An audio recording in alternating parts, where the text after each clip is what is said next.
I get this all the time. I'm 50 and I haven't done anything since I was 18. What I want to say is, well, you shouldn't have stopped at 18. Exercise, floss your teeth, and read a damn book. Okay, there. You're now in 1 in 20. I believe in challenges, but then I also believe in performance. Life's pretty simple when you follow the rules. 400-meter runners, they're vomiting at the end of practice, which is the best ab exercise I know. Vomiting, folks, if you really want to cut abs. All right, Dan John, welcome to the show. Appreciate having you on today. And you just mentioned that you got recruited to go to University of Davis back many years ago. What did you get recruited for? A discus thrower. I was a good little discus thrower, and I should have been a hammer thrower, but the event it was really hard to get meets. And it's funny, if I grew up now in the situation now, I think I'd have probably put the discus down my freshman or sophomore year of college and just done the hammer, yeah. But that's the way of the world. I'm only 6 foot, but I was a good thrower. I was, threw in the 190s for Utah State, and I threw farther later, but it really helps to be 6'6", not 6 foot. I was always in the wrong sport. So as an Olympic lifter, I'm way too tall, and as a thrower, I'm way too short, so always got to talk to my folks, in the afterlife, I'll bring that up, I see a lot, on the internet these days, on social media platforms and so on. People are starting to train a little bit more like athletes, where maybe years ago it was a little bit more like you either selected powerlifting or you selected bodybuilding, and then more recently it was kind of CrossFit. What are some of your thoughts on the way that people are training nowadays? Is this a good thing that people are maybe more conscious and aware of their movement practices? Well, Mark, the first thing you have to understand is at most only 5% of Americans exercise at all. The numbers are staggering. So Earl Nightingale used to talk about getting in the top 5% of everything you do. Now, as a writer, to be a top 5% writer all time, you only need to sell 10,000 books. To be in the top 3%, it's only 20,000 books. People always think it's J.K. Rowling and the Bible. It's not that hard to get in the top 5%. So let me tell your audience how you can be a top 5%er if you're an American. Okay, exercise, floss your teeth, and read a damn book. Okay, there. You're now in 1 in 20. You're 1 in 20 of the 1 in 20 of the 1 in 20 if you do all three. To make it is pretty easy, I think. Like my coach at Utah State, Ralph Mahn, said, if you want B's, just go to class and have the professor know your name, but you have to go to class. Life's pretty simple when you follow the rules. So first off, before we start thinking that all my neighbors are out there, so I have my own home gym, I got, 36 kettlebells, 4 Olympic bars. I got all kinds of stuff, and you're probably thinking that my neighbor across the street just has 20 kettlebells and 1 Olympic. No. So first, the mere fact that you exercise in America puts you in rare air. Bodybuilding will always be the tail that wags the dog of weightlifting, always. I used to joke about this, Mark, with my female runners, 400-meter runners. They're vomiting at the end of practice, which is the best ab exercise I know. Vomiting, folks, if you really want cut abs, puke. And, you look over, so they run repeat 400s, okay? And then they threw up. And then you look over and they're doing crunches because they want to look good on the beach. And the guys, we'll do body weight squat, body weight on your back for a set of 50.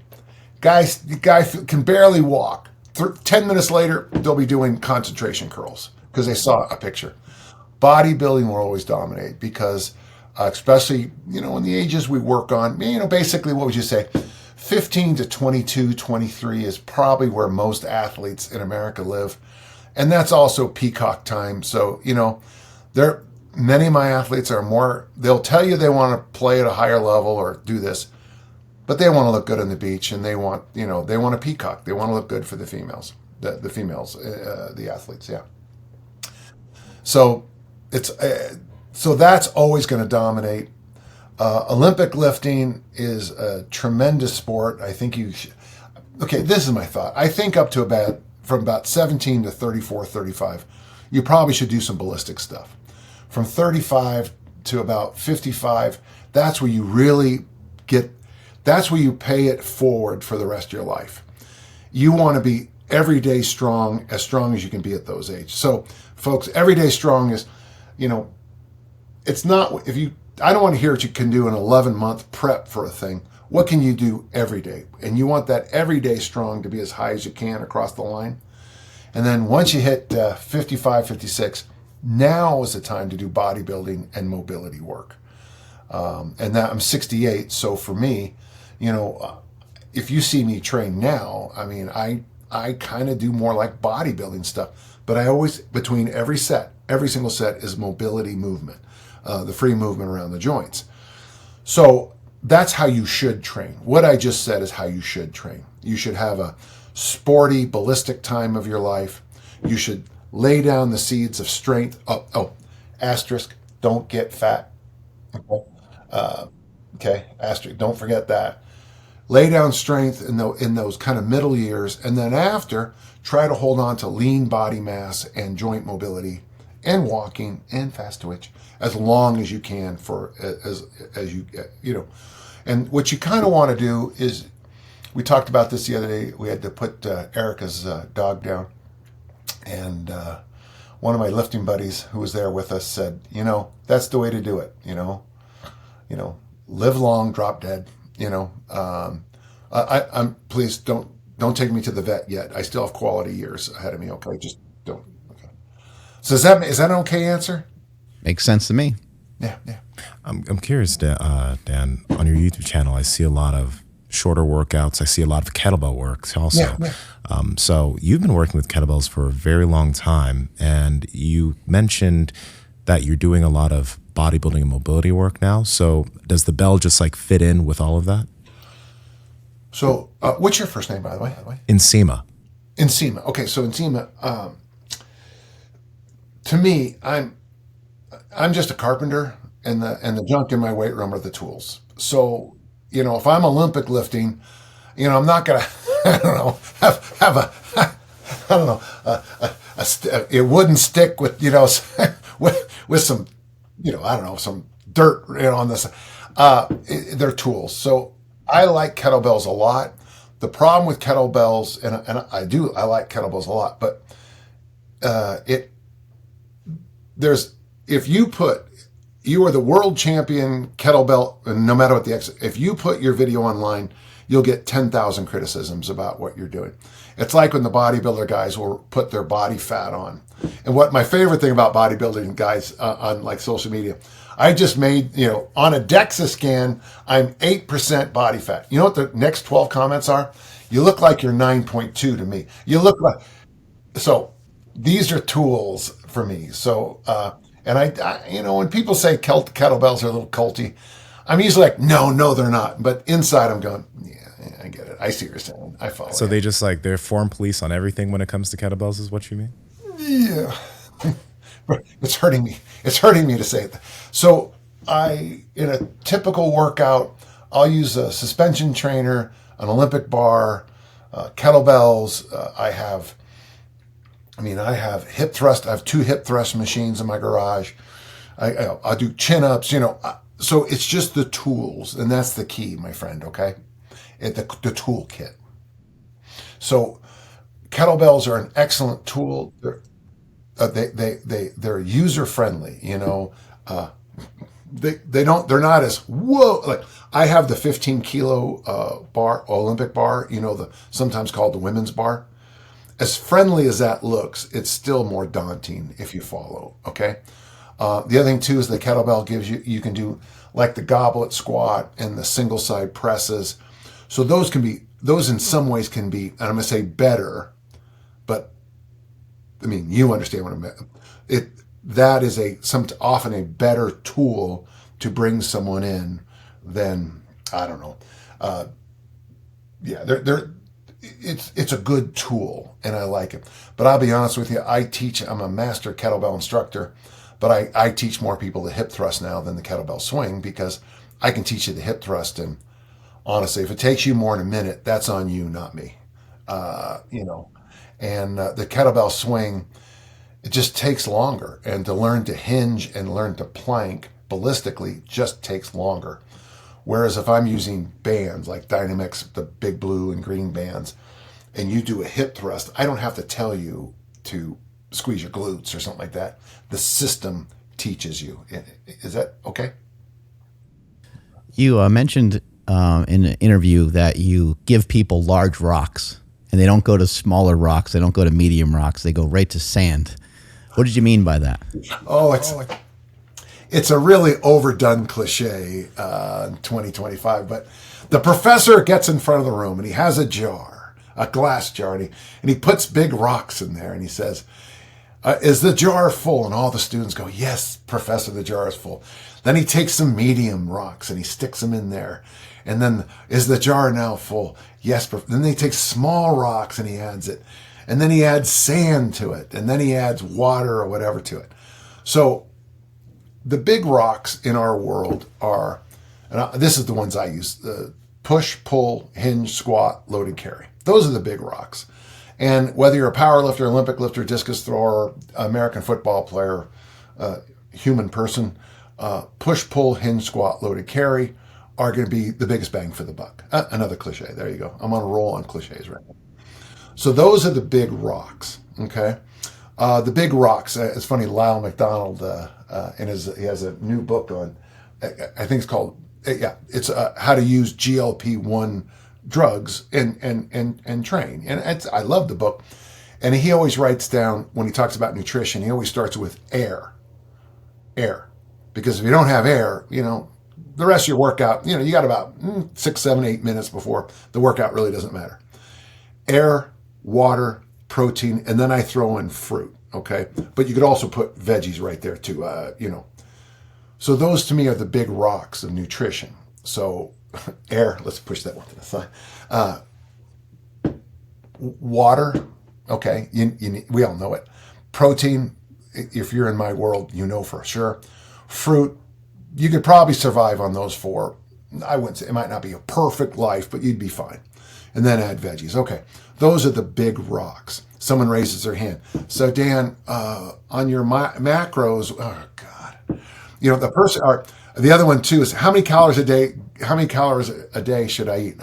My first question is this: how many calories a day are you eating now? Well, I don't know. Then why should I give you a number? It's like what with this Tia guy with his VO2 max thing. People ask me, so how should I train my VO2 max? And I always say, well, what's your VO2 max? I don't know. Well, let's go do the test, because I guarantee after you do the test, the one we do at the university, you'll never want to do the VO2 max test ever, ever, ever again. And don't tell me that I love it when people tell me that the app on their watch gives them their VO2 max.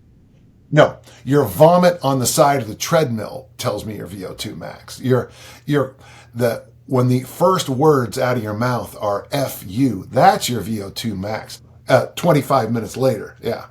So for me, I focus always on the big rocks, Mark. It's just that's the key. So don't ask me about recovery tools if you're not sleeping 8 hours a night, for example. Okay, I don't want to hear about recovery tools if you're not taking care of the big rock of sleep. Is that okay? Okay. Yeah, one of my favorite things that I've heard you say recently was the smack across the face. Somebody raises their hand like, hey, what about supplements? And you're just like, smack across the face. That's a pretty good answer, I think. Yeah, and if you hit them enough times, they finally get it. That's a stupid question. Working with high school kids, I have a supplement right here. Okay, this is my nighttime. It's got zinc, magnesium. The magic. I like it. Well, Dan, should I be taking that? Well, how much? How many glasses of water a day are you drinking? Oh, I don't drink water. It's got. I heard it has hydrogen in it. Yeah, okay. Do your listeners get sarcasm? Are we still here? Did I lose you?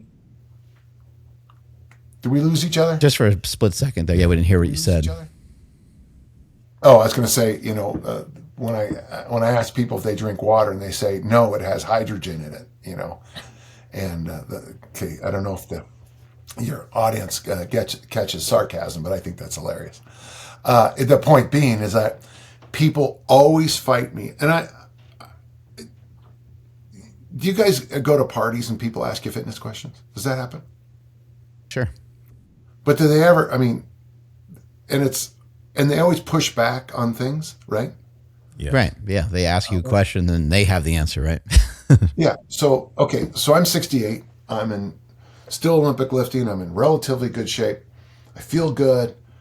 And then people say, well, what's your secret? And well, there is no secret, but, I'll tell them I put sleep as a priority. Air is a water.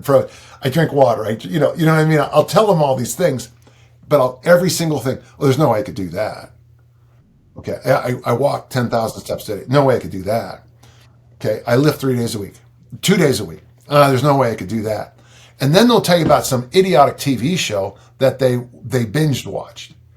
In the time they binge watched, I had a guy one time, there was a show called Friends, which, by the way, is unwatchable without a laugh track. What? Watch it. It's on. You can find it on YouTube. They took the laugh track out of there.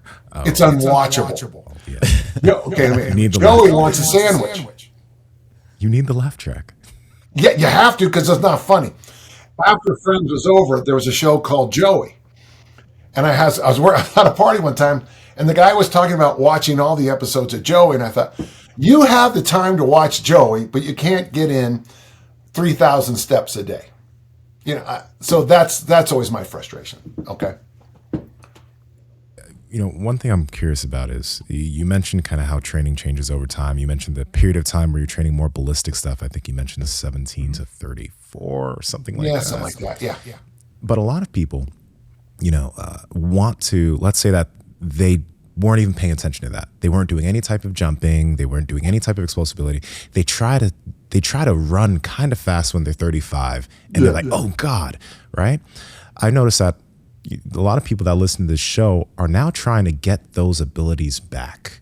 And some people are having a hard time figuring out how to regress, where to start. We talk about using tanks, maybe finding a hill, jumping rope, these types of regressions. But what would your suggestions be for people that want to start trying to build that ability back before they get much older so that they can maybe maintain it? Hey, I'm going to say something a lot of people don't want to hear, but it's true. It's that old proverb, when's the best time to plant a fruit tree? Well, 10 years ago. When's the next best time to plant a fruit tree? Today. So I think that's an important thing to start off with. So when people I said it on one of my podcasts, and I kind of feel bad, but the person was asking, and it happened, I get this all the time. I'm 50 and I haven't done anything since I was 18. And what I want to say is, well, you shouldn't have stopped at 18. When's the best time to invest in your retirement? When you're 18, 19, or today. So the most important thing is that in 1965, my brothers came home from Sears with a Ted Williams 110-pound barbell set.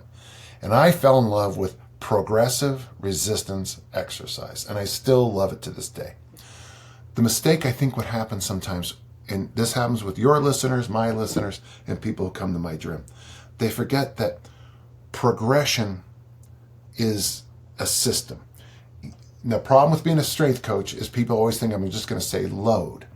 Load is the big one. Obviously, it's the easiest one to see. But there's reps, there's sets, there's density, which is decreasing time in a workout, and there's complexity of movement. I slide the complexity of movement first, and then I regress those down. I regress it all the way down to planks. So for the hip thrust, for example, there's an exercise called the glute bridge.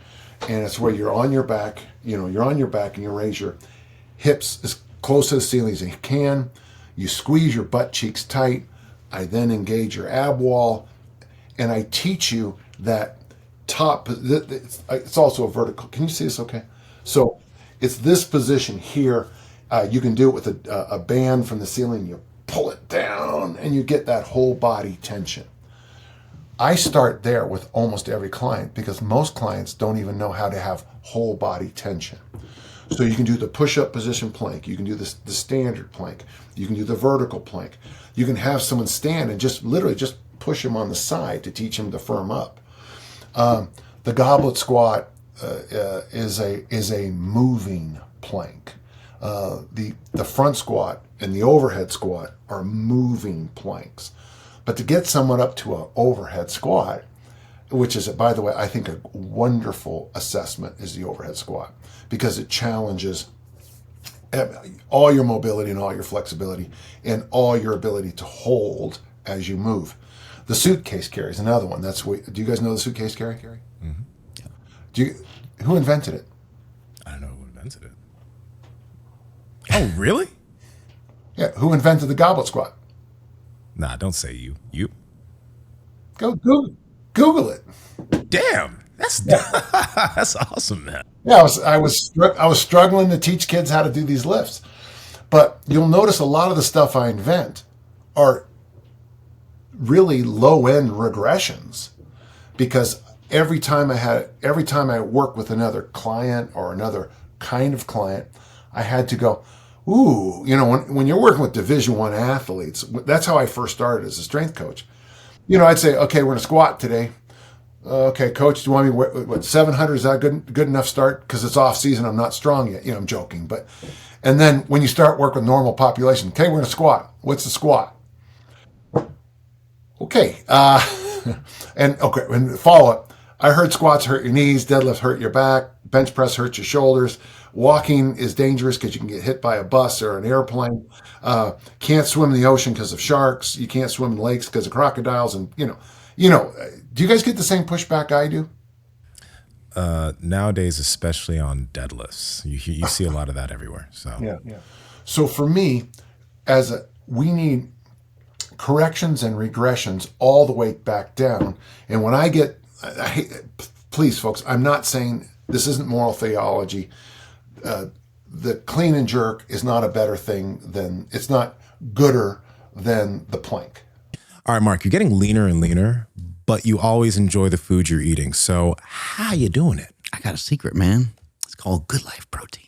Okay, tell me about that. I've been doing some Good Life Protein. We've been talking on the show for a really long time of certified Piedmontese beef, and you can get that under the umbrella of Good Life Proteins, which also has chicken breast, chicken thighs, sausage, shrimp, scallops, all kinds of different fish, salmon, tilapia. The website has nearly any kind of meat that you can think of. Lamb is another one that comes to mind. And so I've been utilizing and kind of using some different strategy, kind of depending on the way that I'm eating. So if I'm doing a keto diet, I'll eat more fat, and that's where I might get the sausage, and I might get their 80-20 grass-fed, grass-finished ground beef. I might get bacon. And there's other days where I kind of do a little bit more bodybuilder style, where the fat is, might be like 40 grams or something like that. And then I'll have some of the leaner cuts of the certified Piedmontese beef. This is one of the reasons why neither of us find it hard to stay in shape, because we're always enjoying the food we're eating. And protein, you talk about protein, leverage it all the time. It's satiating and helps you feel full. I look forward to every meal. And I can surf and turf, Yeah. I could cook up some, chicken thighs or something like that and have some shrimp with it, or I could have some steak. I would say, the steak, it keeps going back and forth for me on my favorites. So it's hard for me to lock one down, but I really love the bavette steaks. Yeah. And then I also love the ribeyes as well. You can't go wrong with the ribeyes. So guys, if you guys want to get your hands on some really good meat, you can head to goodlifeproteins.com and use code POWER for 20% off any purchases made on the website, or you can use code POWERPROJECT to get an extra 5% off if you subscribe and save to any meats that are a recurring purchase. This is the best meat in the world. It's just, if it's time for you to plank, it's time for you to plank. So I like to go to Isometrics to teach positions and movement, because sometimes the moving is they have so many people I work with, just seems they have like race car brakes in the back of their head when it comes to certain movements like squatting and hinging. So we got to release those brakes, if you know what I'm saying, to get them to move. And I think the best way is through isometrics and planks in the beginning. For squats, we do an exercise called the 6-point rock. You're on your hands, knees, and the toes of your feet on the ground, and you just rock back and forth like this. It's a mobility exercise, but it's also a squat, and it reminds people.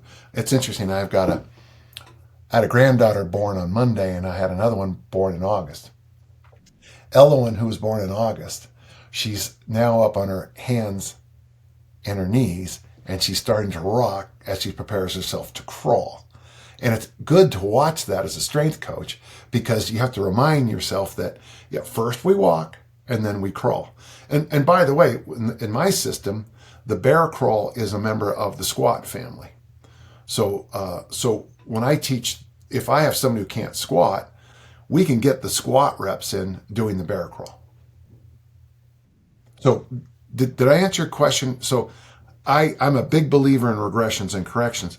The only thing you have to have, and your audience member raised their hand and said, I'm just starting again at 50. You have to have the courage to explore all those movements, those basic fundamental movements again, and take your time progressively resisting it. Kelly Stret was telling me that you're the inventor of deadlift every 30 seconds. Can you tell us what that workout entailed?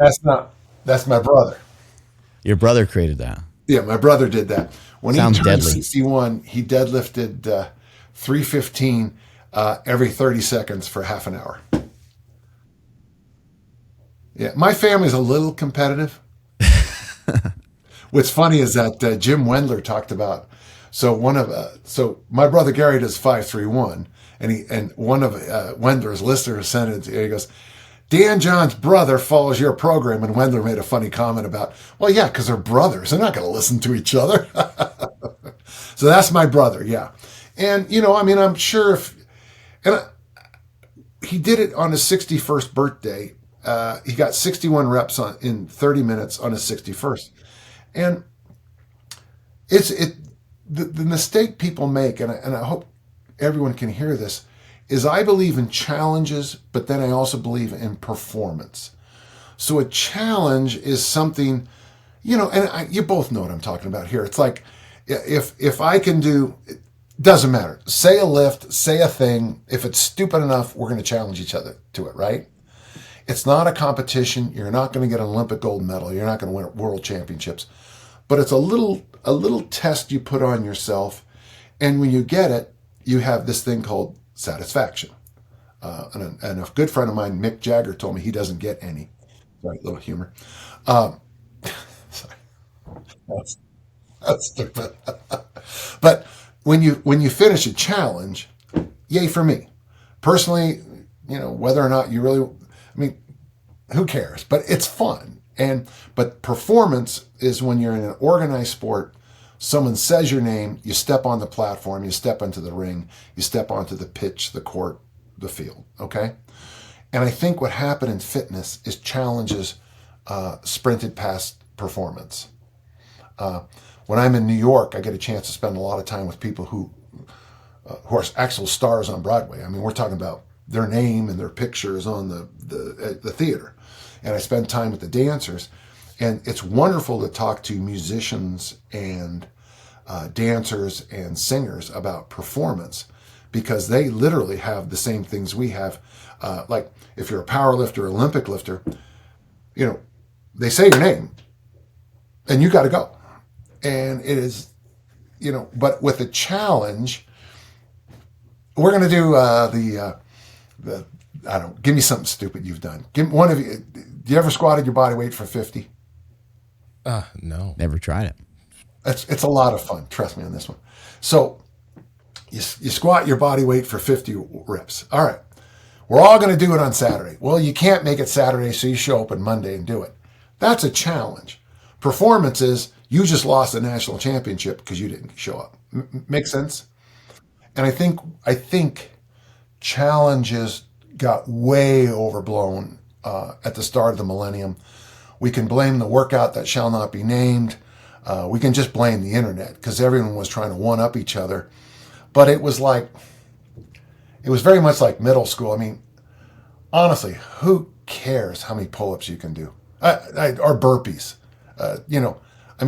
Have you ever in your life hey man, you're getting ready for a fight, and there's a guy who benches 600, and there's a guy who can do 50 burpees. Which one do you want to be in the fight with you? Well, the guy who does burpees, and I'm worried because every time I knock him down, he's going to pop back up. So but the guy who benches 7 is going to hurt and keep you hurt a long time. So we got enamored with challenges. Does that make sense? Yeah. I have a question because Sure. it's actually going back to kettlebells.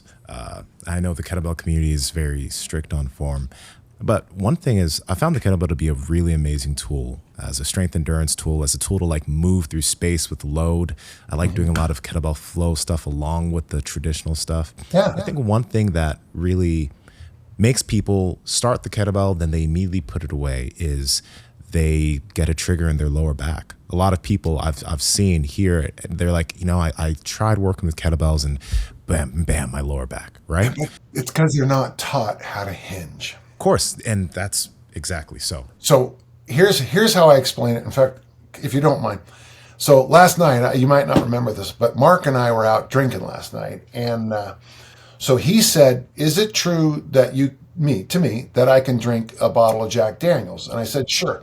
So he hands me a whole fifth of Jack, and I open it up, and I John Belushi Animal House, and then I remember I got to get home in time for this podcast. So I jump in my Lamborghini and I drive as fast as I can to come home. Who thinks that's a good idea? Nobody. Nobody. So we take this person who's never lifted weights, and we hand them a kettlebell. We sort of kind of explain what a hinge is, maybe, and then we have them start throwing that thing between their legs as fast and as hard as they can. To me, that's the same as having Jack Daniels in the Lamborghini. Adding speed, adding ballistics to crappy technique is the direct path to long-term injury. So for me, that's why I like the hip thrust so much. So I'll teach you the hip thrust. I'll teach you some standing hinge movements. I'm a big fan of the Romanian deadlift. I got one I call it just because it's a joke, but you take the load and you stick it in your belly like this, and you do so the load's here, and you do the hinge movement in this position. For some people, doing good mornings can teach the hinge, but you got to be the good morning, most people, it just ruins their squat and their hinge at the same time. So what I do is I first teach an isometric hinge position. We really chase I want you to be so sore in your hamstrings tomorrow, you hate my guts. We do that a couple of times. Then we teach these slow grinding hinges. And again, this is an asterisk. Maybe over time we'll add speed to it and teach you swings. So I'm a master in the RKC and in Strong First, and I probably take longer to teach the kettlebell swing than any person you'll ever meet. Because when you add speed, ballistic to crappy movement, to dysfunction, it's just the highway to injury. Okay? Do you still do explosive movements yourself? Yeah, Olympic lift, snatch and clean and jerk. Yeah. Do you like jump and sprint and do anything like that? Okay. So again, I'm 68. Okay. So yeah, so the answer is yes, but I call it the great. So on Saturdays now I do the Great 8, and the Great 8 is our sprint workout. And let me explain the system we use. We start slow and then we ease up. Okay. So that's a joke because, we start slow and then so what I do, most of my ballistic work is this. My athletes call this skippity slappities, but it's fine. It's Skippity.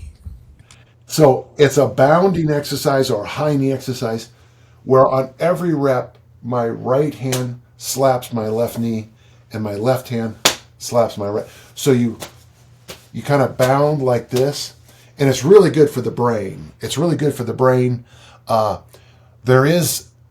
is a plyometric E thing, but you'll notice that you don't really get hit by a lot of hard ground forces. Now, I wouldn't suggest running a marathon like that, though I'd love to see it. And I mix, so we go skippity slappities down and then backpedaling back. And the nice thing about backpedaling, is there another name for it now? I grew up calling it's backpedaling from football. Yeah, backpedaling. Yeah, okay. Sometimes I'll go online, they'll use these words like reverse running. I'm like, what the hell, man? You never coached high school football, I tell you that. Okay, guys, we're going to do some reverse running today. What's that? Backpedaling. Okay, got it, good. But what's great about backpedaling is that it has so little impact on your lower back. So if you have knee replacement, hip replacement, lower back issues, backpedaling is just a lot easier on the joints. I don't know what you guys weighed at your heaviest, but in my case, there's some long term. I don't really have much, but I find that backpedaling and those alternating hand touch knee skippity slappities are a great way to do it. And so if you mix something like if you do that skippity slappity and backpedal one workout, you do the great 8 where you start slow, you build up, and then you ease off. And then a third thing I'd really recommend for anybody is hill sprints. Hill sprints. Yeah, they're money. I've never had an athlete get hurt running up a hill. Stadium steps are a little different. I don't like stadium steps as much because that is where your foot has to come down. Does that make sense? Whereas you have a lot more options on a hill. So, if you got a 7-footer and a 5-footer, the stadium steps are going to be an issue. But a hill, there's going to be no problem at all. Make sense? So those would be the 3 big ones for me. Jumping, well, I'd snatch and I clean and jerk. So I guess that'd be my jumping. I'm not a big fan of plyometrics for a lot of reasons. First off, most people really don't. The name Plyometrics came from a guy by the name of Fred Wilt. And Fred Wilt published this magazine called Track Technique, okay? And Pat Masdorf, one of the last 2 people ever to break the high jump world record with the straddle, really was the pioneer in this. And then when the commies, our good friends from the Soviet Union, our good friends who are Russian, who have never done anything wrong, when they stole all that stuff, they just repackaged it. But the problem is, I'm a big believer in keeping your spring in your step as long as you possibly can. And I do it, I think, a better way. I try to use a power law on this. So you lift weights, a good weight workout could be half an hour, right? You can get it done in half an hour and then walking.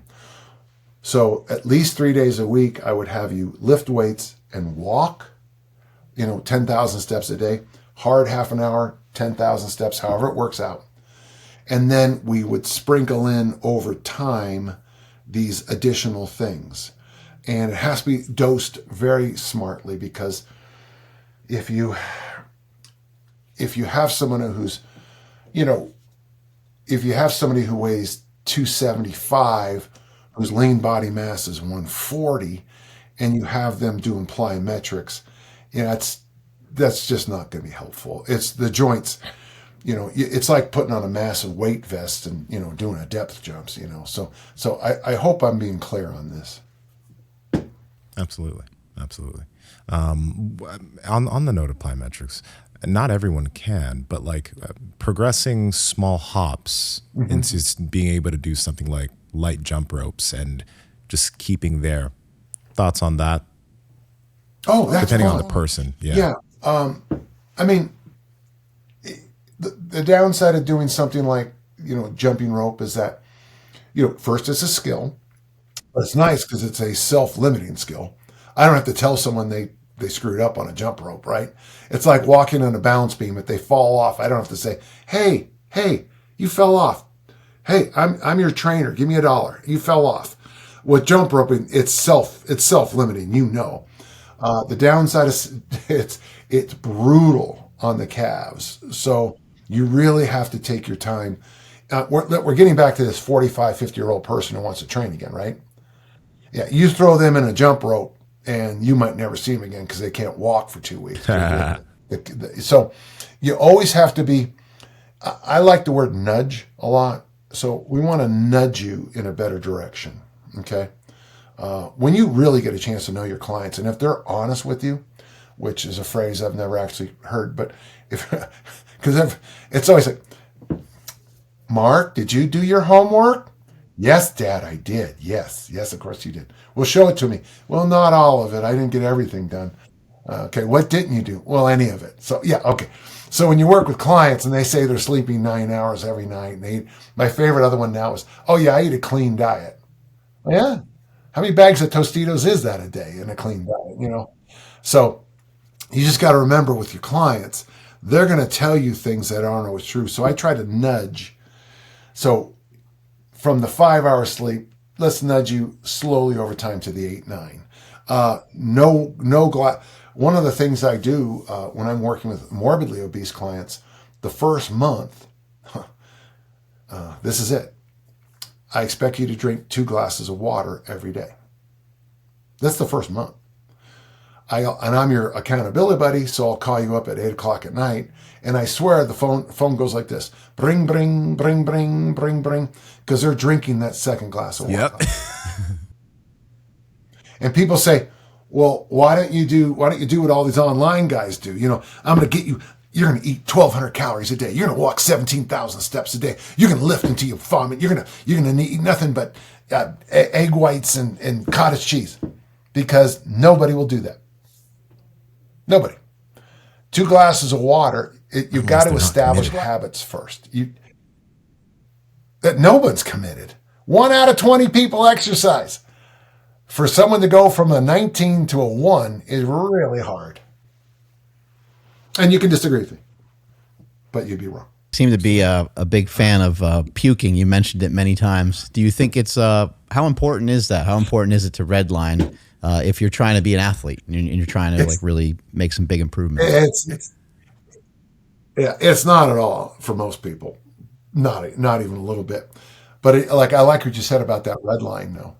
But to go from being like a high school athlete to a Division I athlete, I'm going to check my connection real quick. Am I losing you guys every so often? Just a little bit. Did I? No, I'm fine. I'm hot here. I'm sorry about that. It could be the great distance from here to Davis, California. It's the I-80 issue. Right. No, I don't think you need to. But I don't think most young athletes realize the level of commitment it takes. I think you know Dave Tate, right? Yeah. He's got that great little thing, shitty sucks. I think I get this right. Good, great thing. So most high school athletes' programming is pretty shitty. For them to get up to sucks is really a lot of work. And so most people, to get them ready for when I was at Utah State, one of my teammates, he was young. He kind of leaned over. He was new to the school, and he kind of pointed at another teammate and said, that guy was state champion. And I said, everybody in this room is a state champion. Everybody in this room was a high school All-American. Everyone in this room has a chance to be an Olympian. My first Division I track meet, I took 9th, I think. 6 of the throwers were Olympians from the last Olympics. That jump from I'm the best thrower at Vacaville High School to Division I is massive, and the buy-in is even more massive than the young people think. So I guess I do say puke a lot, but it's mostly when in my stories I'm trying to get across the idea. Now you are a power lifter, right? So how hard is it to bench 200? Wasn't that hard. 300, and we got there probably pretty quickly, right? 400, yeah, maybe a little bit. So it took me almost 2 weeks to go from 200 to 400 on my max. Okay, I'm joking. That's of course not. It takes years. And as you move up and up and up, I mean, when you're at Olympic lifting meet at the top end, and the difference between first place and fifth place is 2 kilos, 3 kilos. I mean, and you ever watch the 100-meter finals at big meets? You can't even tell who finishes. And the difference between first and eighth, I mean, honestly, is probably faster than that, right? I mean, it's shocking. So that's why I try to emphasize that with my younger athletes. The commitment, if you think you're going to make it to the top on, French fries and chocolate milk, good luck to you. The way that I use methylene blue is very similar to the way that you're using it. I don't use it every day. I think things that push that button to change your mood, you might want to be a little cautious with it. In my opinion, and the feelings that I get from methylene blue, it does change my mood a little bit. It's a mood enhancer. When I go out and run, I feel like I do have a little bit more endurance. I do feel like I can breathe a little bit better, but that could also be, I've been training very hard as well, so it could be an adaptation to that as well. But as we've had, David Herrera and many other people have come on the show before, they basically just say methylene blue is a electron donor, and it allows the body to utilize energy just more efficiently. And I don't know if I can feel that per se, but I know that I feel better when I'm running, when I'm using methylene blue. Yeah, post sessions of grappling, that's when I usually use. I use it 2 or 3 times a week, post sessions of jiu-jitsu. I always feel like I have more energy, like much more energy than I typically have, which makes me understand that, if I did want to go for longer sessions, I could, but it also helps me understand that I'm going to be recovering better for my next session the next day, which is a big deal. But yeah, I think that if you guys, first off, this stuff is great because it's third-party tested. Methylene blue, in other sources like the stuff that you'll see on Amazon or like random websites, there's no regulation. So a lot of people have levels of toxicity from the supplement because it's not dosed correctly. And there are other things in that methylene blue. Again, this is something that is lab made. It's not you know what I mean? So you got to be careful. And this is why we like using this stuff, because we know it's not going to mess us up. You can go on their website. You can go on the Transcriptions website and you can get a report of the third-party tested methylene blue and double, triple check it for yourself. In addition to that, they have the Canatine, which I have not used that much, but when I have used it pre-workout, I did notice I get a zip from it. I think it has nicotine in it, along with a couple other things to go along with the methylene blue. So do yourselves a favor, check out Transcriptions, check out what they got. Strength is never weakness, weakness never strength. Catch you guys later. Go ahead. I want to kind of ask one thing about some diversity of movement. You talked about pull, push, hinge, loaded carries, and something else. But one thing I'm curious about is, how about like rotation? How do you have any of that included when it comes to some of this stuff? Not in the weight room. I believe in anti-rotation in the weight room. So I threw the discus at a high level from 1970 to July 24th, 2010, when I officially retired, okay? 15,000 throws a year. You don't need more rotation. You need anti-rotation. So I emphasize anti-rotation in the weight room. So that's the suitcase carry. It can be, you can put your hands out like this and you just kind of hold your hands out, and then or you can just use bands and just counter a band. And even as I'm telling you that, I could just feel my ab wall leap up and everything kick in. I would say the suitcase carry, and Stu McGill heard my workshop on this, went up to his lab and proved me right. And of course I was joking, why do you waste your time proving me right? Of course I'm right. That's a joke. But so suitcase carries, if you're a striker, kicker, thrower, I think those are also suitcase carries help pitchers throw the ball faster, which I think is because of that, getting them stronger here and teaching the body how to link together. So I'm anti-rotation, okay?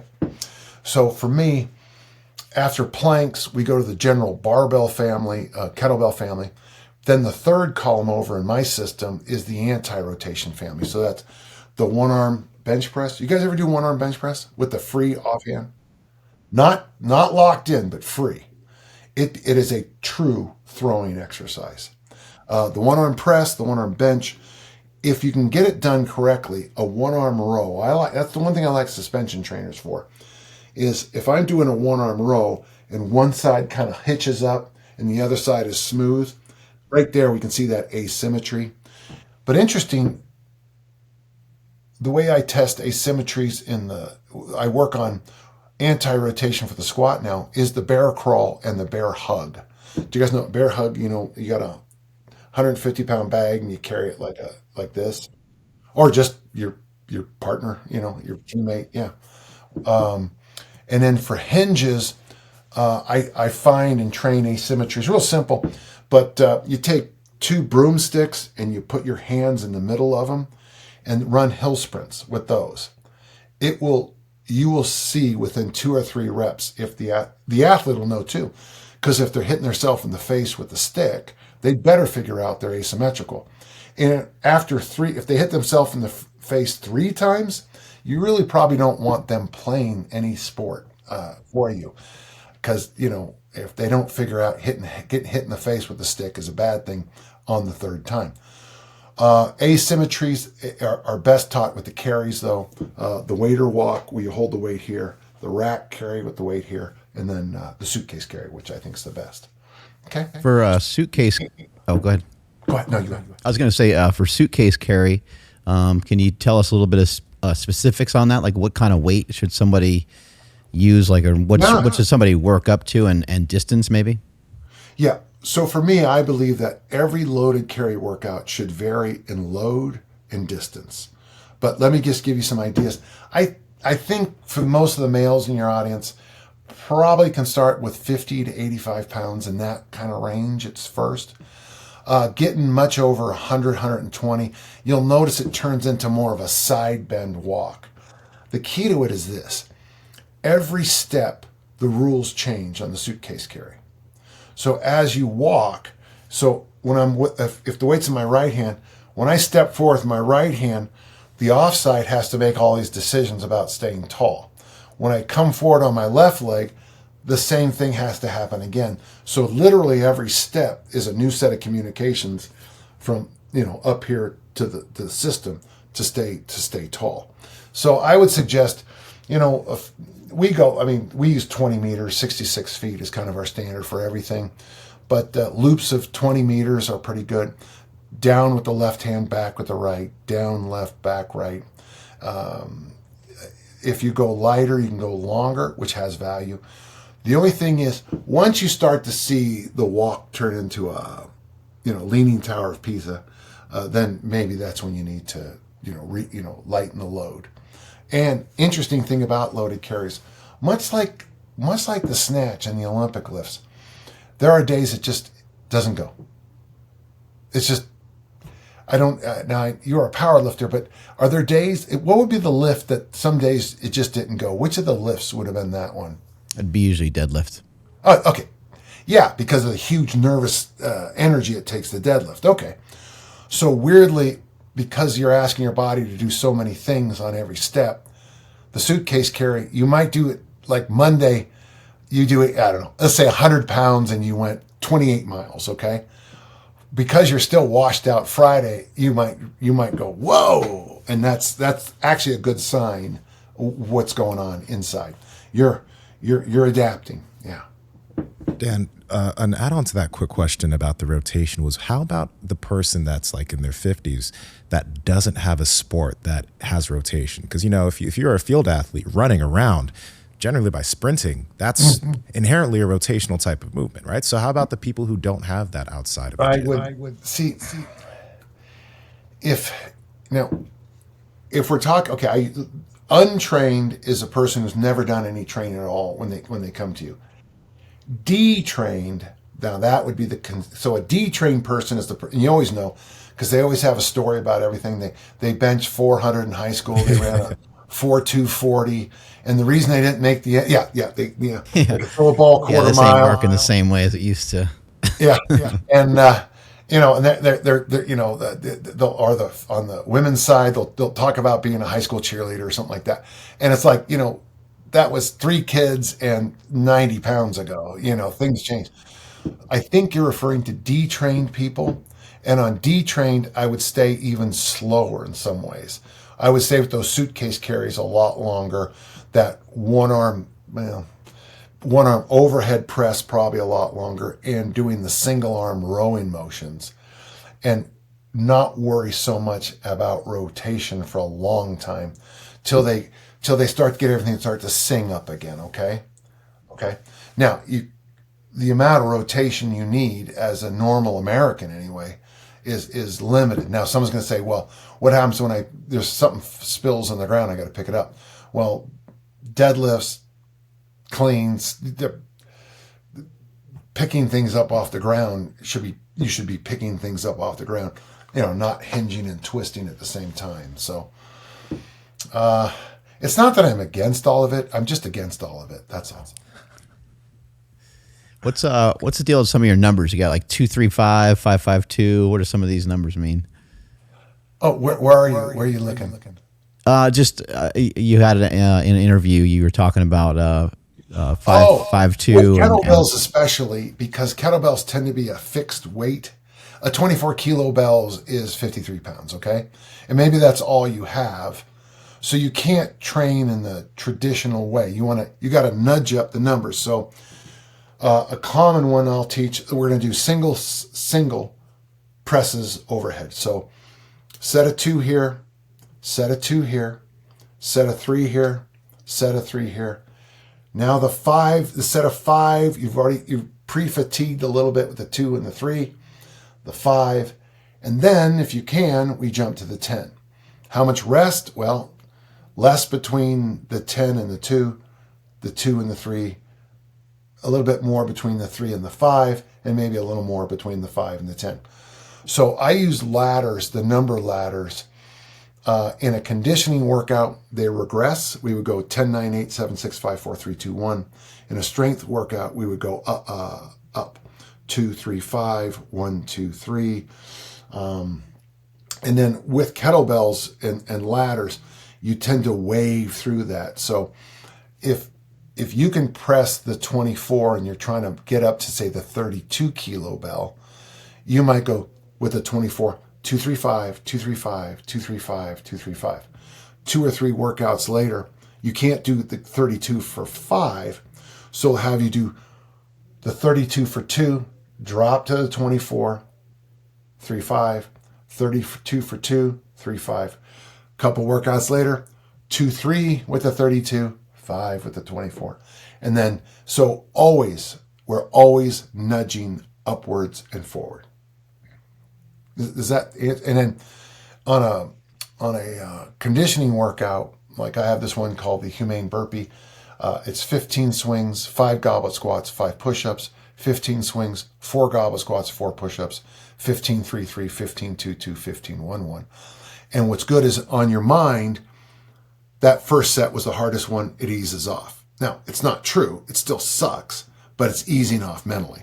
And if you want to make it harder, you go 15, 10, 10, 15, 9, 9. So you end up with on that one, that's 150 swings, 55 squats, and 55 push-ups. And you're getting up and down at the ground after every one of those push-ups. And that is tough. 7 is the line in the sand on that one, I'll tell you that. You get through 7, life's not so bad. I think we're out of time, but if you have time for maybe just one more quick question, Sure. I believe you mentioned you were heavier, years ago. How'd you lose weight? I invented this idea called calories in, calories out. No, Great really. job with that, by the way. Yeah, awesome. You're welcome. You're very welcome for me doing that. I came up with the idea. Yeah, it comes down very simply to I had a lot of tragedies in my life, and I of course, like I said, 2 days ago, I had another granddaughter, little Daisy, and I want to be around for them. So what I did is I fast until I lift and walk. And then after I lift and walk in the morning, then I eat. And you saw my breakfast. I eat, eggs, sauerkraut. I have arugula in the eggs. I have a protein smoothie with a lot of berries. And but it's 9 hours sleep, fast until I lift. After I lift, I walk. After I walk, I have my brunch. fairly high protein, veggies, and sauerkraut, fermented foods. Fruit. I'll have a little bit of fruit in the afternoon. And then my dinner, I usually have 1,100 calories to mess with. And by the way, over at London Bell, their 14-ounce ribeye, mashed potatoes, and broccoli is only 880 calories. Yeah, there you go. Yeah, so you can.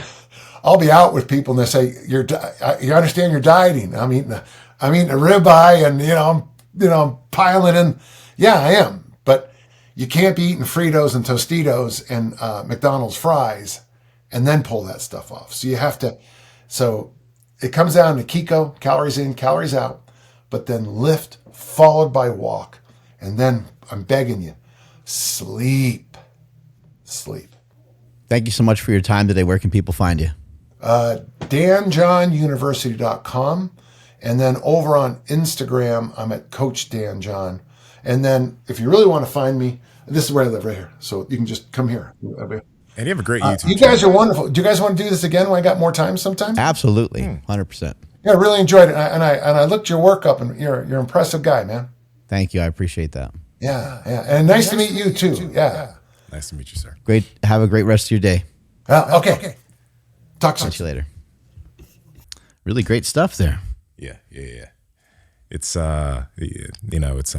it's interesting having someone that is, I guess, on the more classical traditional side of weight, because like hearing some of the things that he does with his clients, learning some of the things that we've learned from different people, it makes me wonder, okay, maybe for some of the rotation stuff we were talking about, maybe something that's low impact like rope flow could fit in there for those people because it's a low intensity rotational practice, right? And a lot of people aren't playing a sport, but that's something that can bring in that rotational symmetry on both sides of the body, right? And maybe could prepare them for other things, right? I think with some of his athletes, he's probably just thinking of like, where should we spend our time? Oh, for athletes, if some of the people that he's working with, if they're already spinning and stuff, so he's probably. But it was interesting too to hear him talk about anti-rotation, because I know that David Weck is anti Palloff press. He's anti. Yeah, it's like David Weck would be screaming, but no, but it's working, right? I loved what he said though. He did say about the untrained person, about how he would really take his time. He wants those muscles to like wake up and activate, because they haven't thrown a baseball in a long time. So why are we going to maybe just all of a sudden? So think about it, like back to his analogy that he had about drinking and then jumping in a Lamborghini. Mm-hmm. So if you have someone throw, let's say, a 6-pound med ball, you're like, oh, well, it's a 6-pound med ball. It's not very heavy, but they're spinning, right? And they haven't thrown anything for a really long time. I never even really thought about that. The way that he painted the picture, that I think was great. It's I think that's one of the reasons why when people come into lifting again after a while, they're like, oh, this just isn't for me, because they just go in a little bit too deep too soon. But that depth isn't something that they thought was too deep. Maybe there was a 95-pound bar or a 135-pound bar. And it's one of those things where you need to take your time, even when it comes to, like you mentioned, the med ball, right? I think it was sometime last year, and I was going onto a soccer field, and I wasn't doing much like throwing stuff. So I just chucked the ball as hard as possible. And I was like, oh, wow, I kind of felt that in like a muscle in my back, because I just wound up and chucked it. I was like, I usually don't wind up like that when I throw things, right? And it's like you have to baby yourself into these things over time if you want to be successful with it. So yeah, I think when you're a kid, when you're 7 and when you're 10 and stuff like that, you explore and do so much stuff. It's just like you almost are naturally doing it. You're like driven to do it. And so I think when you're young, it's just different. Your body is like, not fully developed. You didn't go through puberty yet, so you didn't build maybe as much muscle and stuff like that. But as we age, you do start to lose those capacities if you're not utilizing those things. But think again about like when you're a kid, all the different movement that you do. It's nuts. Like it's crazy. Like you watch like a 7-year-old kid move around. They're not only like jumping on stuff and jumping off stuff, they're also ducking down low underneath things. Maybe the football goes underneath their car or the dad's car or something. They got to, get down, and they just do a lot of different movements in a given like week. And as we get older, we're in and out of our car. We're in and out of the chairs at our home. Some of us, understand like, hey, this is a good idea for me to sit on the floor.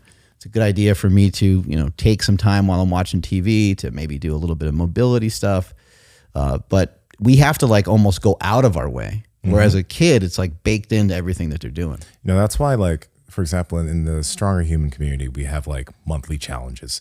And one of the things that we do is like in the March challenge, one of the things was like spend some time on the floor. So part of this challenge is like spend 10 minutes a day on all fours, whether it's like you're sitting down on the floor, you're in an all fours position, you're just adventuring in those positions. Because I get it, as we get older, responsibilities, we don't think as much about movement and fitness, etc. But I do think that if you just start to do that, if you just start to think about how can I add some movement variability in and progress it over time, it's pretty much like you just mentioned, kind of reverting back to what you did as a kid. And that's a good thing to do. Great. It's not something that's just meant for kids, though. I think we put a barrier there, and there's always the excuses of time, etc. But you can definitely find time stacking these things. You probably watch some TV, so you can get on the floor while you're watching some TV, right? You go outside and take a walk. You could take a rope on a walk. You could do a lot of these things and stack these habits to make movement a more variable movement, a more natural thing of in your life. Yeah, and I don't think you have to view, all these different things as being difficult, and I think that workouts, they're not workouts, right?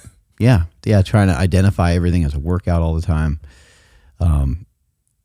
I heard, Naudi Aguilar on a live feed a few weeks ago. He said, "Hey, how about you just do nothing? How about you just for today, just do nothing, like don't do anything." He's like, "I bet you can't do it." And he was just talking about how antsy you get and how, we love to move. We love these movement practices. But also doing nothing for one person might mean something totally different than doing nothing. I was walking downtown with my daughter, and I had my weighted vest on, and the guy's like, "Weighted vest on your day off?" Like just some random guy just saying that, and I kind of thought about it more. I'm like, yeah, like there's always like even on my off day or the day where I'm doing nothing, there's still a lot of like activity. There's still a lot of movement, because I don't want to go through the day without.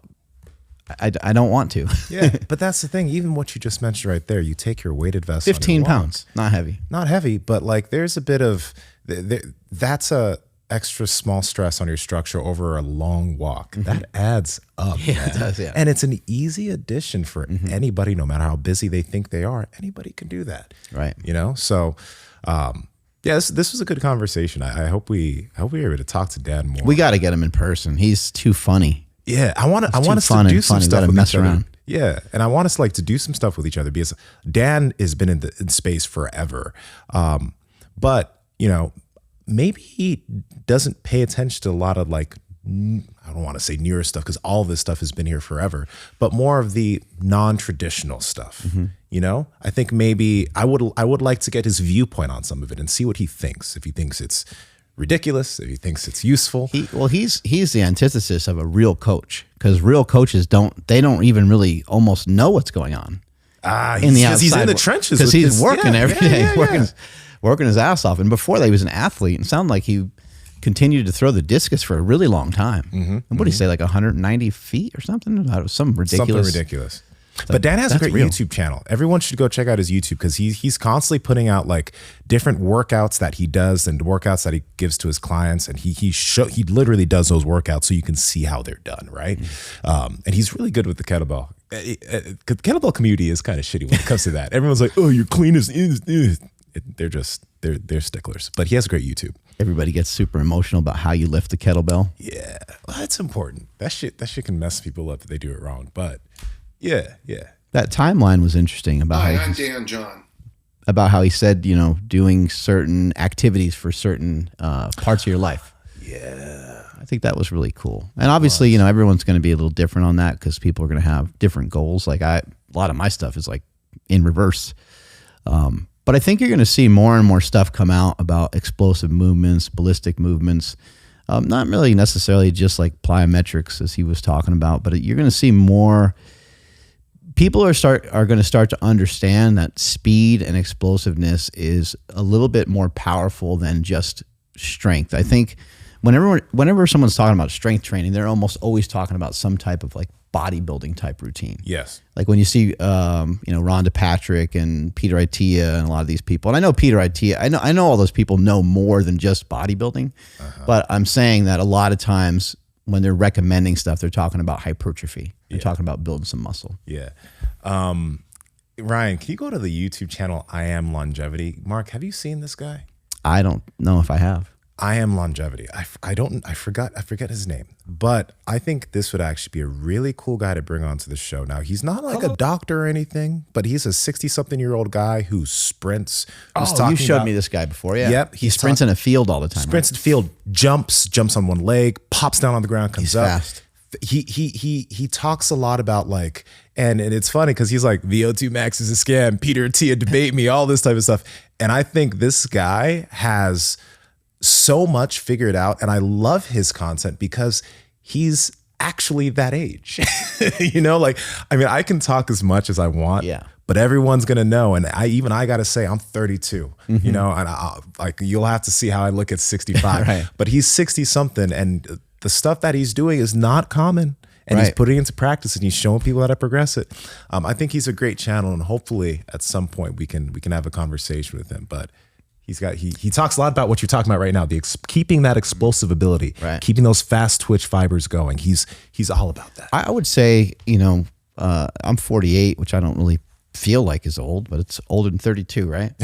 I'm not as old as Stan. I'm not as old as some of the guests we've had on the show before. I'm not as old as Dan John.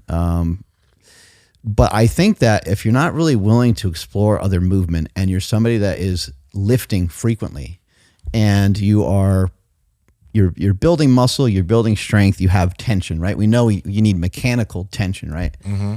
That's a stress. And I think for most people, it's going to be very hard for you to get away with like making yourself tight and then like relaxing into a state that you're going to be able to move with great efficiency all the time, because you're going to do it over and over. And just think about all the little injuries, all the little you tweaked the shoulder, you tweaked your hip, you tweaked your knee, you made your hamstrings unbelievably sore for one day.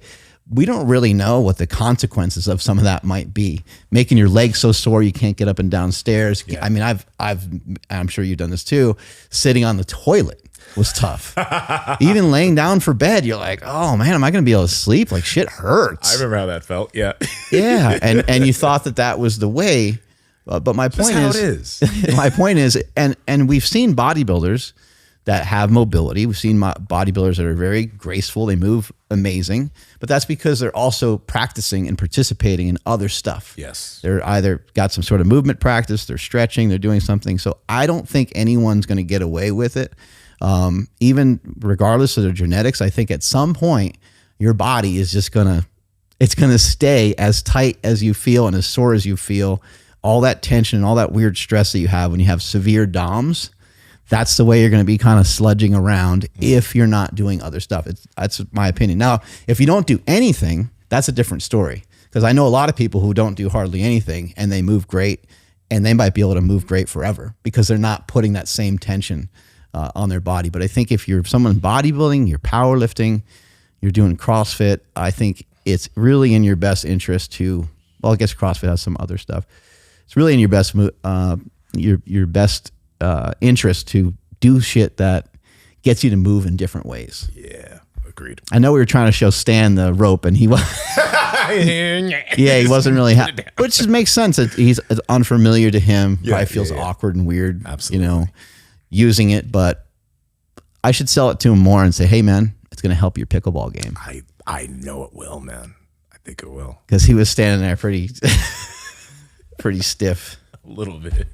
He's the man. Anyway, yeah, Dan John, that was absolutely amazing. Hopefully we have him on the podcast again soon. Strength is never weakness. Weakness is never strength. Catch you guys later.